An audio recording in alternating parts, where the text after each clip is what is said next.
I was very interested in creativity. I mean, it always felt to me that if we have problems that seem impossible, we ought to be applying creativity to them.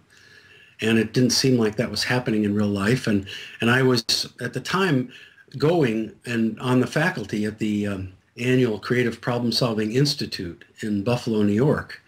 And I kept testing to see who's out there got this possibility of bringing creativity to impossible to solve problems. Most of the time, creativity gets applied to, you know, marketing ideas or slogans or new products, things like that, but not to something that's just deadly that you just feel like in your heart that, oh my God, this is horrible. We can't even look at it. We can't do anything about it. So we just have to put it out of our mind.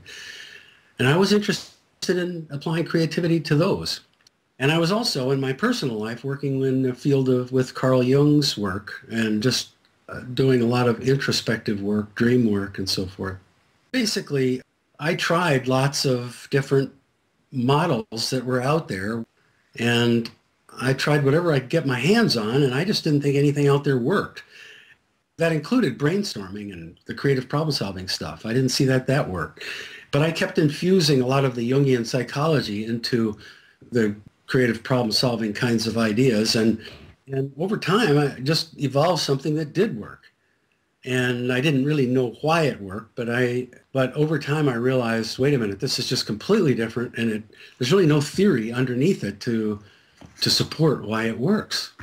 And I would just stand on this fact that this works. The other stuff doesn't work. And those people out there don't have an answer. It's just curious that they're not open yet to hearing this answer.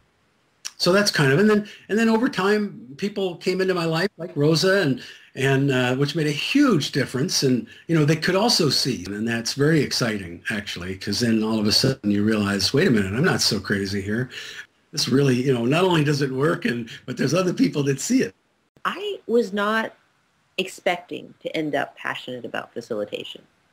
I was kind of dragged kicking and screaming to a facilitation workshop by my friend Tom Atlee, who was insisting that this form of facilitation was very different than other things that were out there.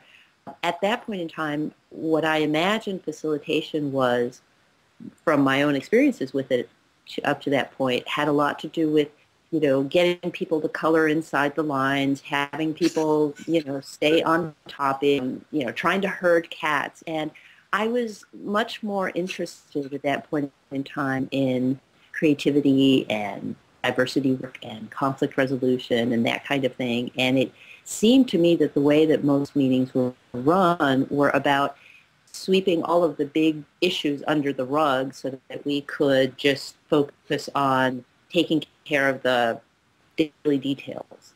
And that wasn't a role that I particularly envisioned myself as enjoying in any kind of a way.